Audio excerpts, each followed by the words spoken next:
Bismillahirrahmanirrahim. Assalamualaikum warahmatullahi wabarakatuh. Selamat pagi dan salam sejahtera bagi kita semua. Yang terhormat Dr.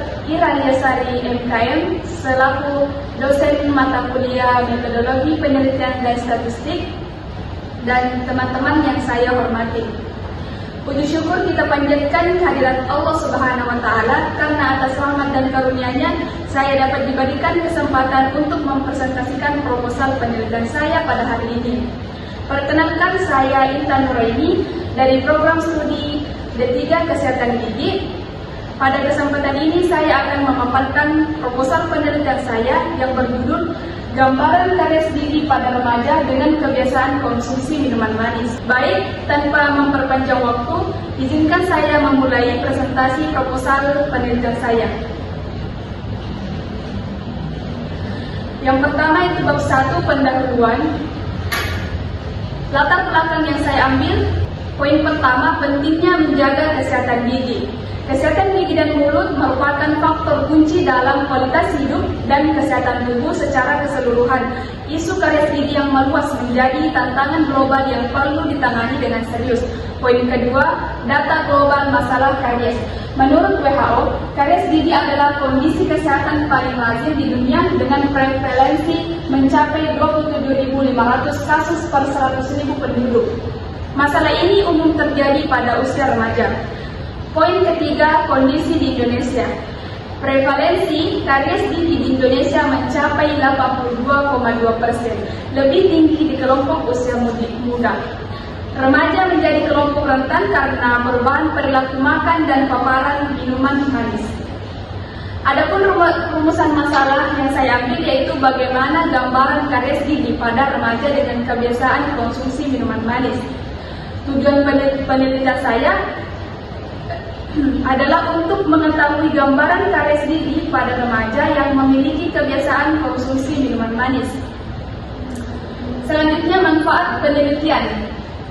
Yang pertama yaitu manfaat teoritis.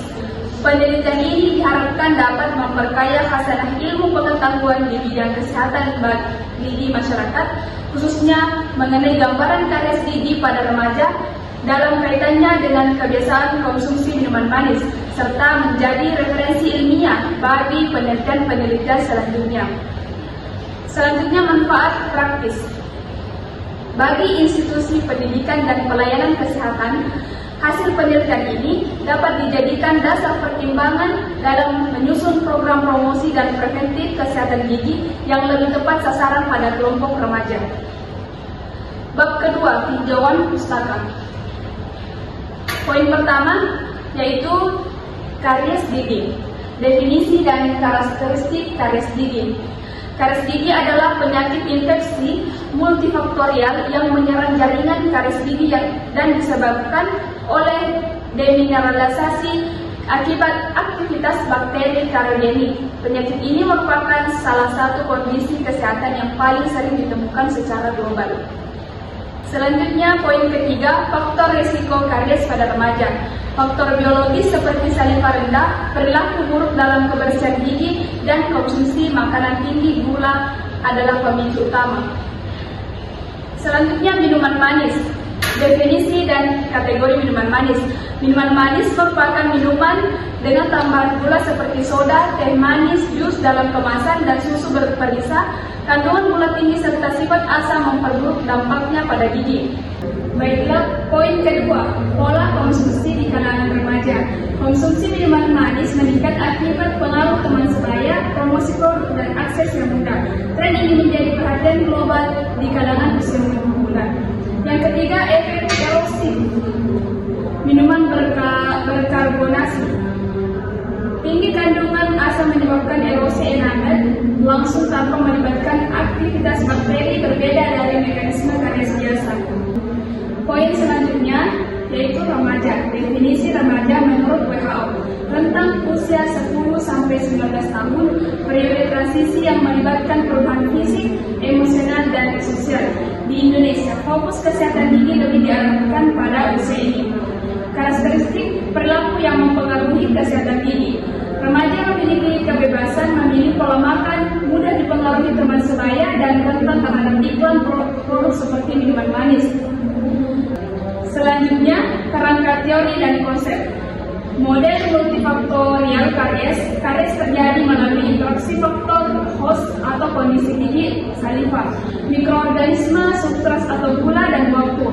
Penekanan pada konsumsi minuman manis sebagai faktor signifikan. Yang kedua, teori resiliensi karies. Dimulai dari white spot lesion hingga kavitas besar. Progresi ini dipercepat oleh konsumsi minuman manis. Selanjutnya, konsep paparan gula pada karies. Seringnya konsumsi gula bebas memperpanjang waktu pH mulut berada pada kondisi ideal bagi bakteri kariogenik, meningkatkan resiko lesi karies. Selanjutnya, bab 3, metode penelitian. Jenis dan desain penelitian. Pendekatan deskriptif observasional.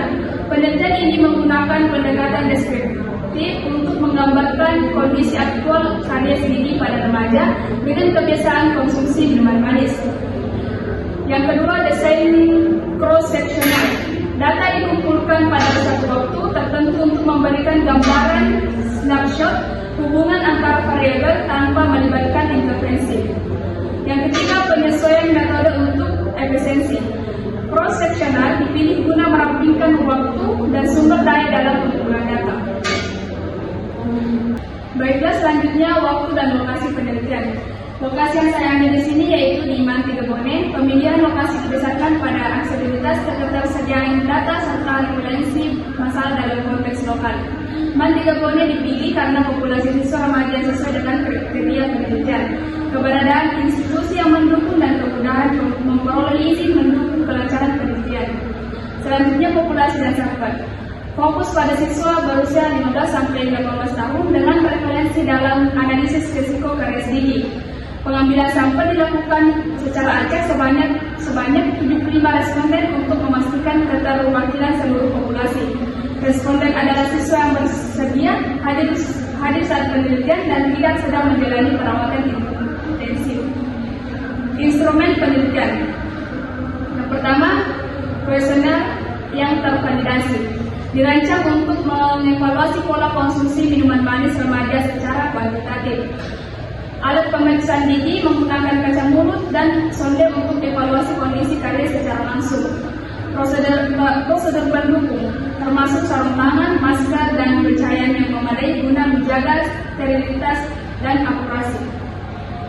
Selanjutnya, teknik pengumpulan data. Responden memberikan data tentang kebiasaan konsumsi minuman manis yang dilengkapi dengan informasi pendukung. Yang kedua itu identifikasi kondisi karies berdasarkan observasi klinis menggunakan alat pemeriksaan khusus. Yang ketiga, melibatkan data institusional untuk memperoleh informasi tambahan mengenai populasi siswa. Teknik pengolahan dan analisis data meliputi editing, coding data, dan tabulasi untuk mempersiapkan analisis deskriptif. Distribusi frekuensi dan persentase digunakan untuk menilai hubungan antara konsumsi minuman manis dan karies. Data disajikan dalam format tabel dan narasi ringkas untuk mendukung interpretasi yang mudah dipahami. Etika dalam penelitian. Yang pertama itu persetujuan responden. Pelaksanaan penelitian dimulai dengan meminta informed consent dari responden untuk menjamin etika partisipasi. Yang kedua, kerahasiaan data pribadi. Identitas responden dijaga kerahasiaannya dan hanya digunakan untuk tujuan penelitian. Yang ketiga yaitu kebebasan responden. Responden diberi hak untuk mundur dalam penelitian kapan saja tanpa tekanan atau konsekuensi. Baiklah, itulah tadi pemaparan proposal penelitian saya tentang gambaran karies gigi pada remaja dengan kebiasaan konsumsi minuman manis. Saya berharap mendapatkan kritik dan saran yang membangun dari Bapak Ibu dosen serta teman-teman sekalian demi penyempurnaan proposal penelitian ini. Sekian dan terima kasih. Saya akhiri dengan ucapan Assalamualaikum warahmatullahi wabarakatuh.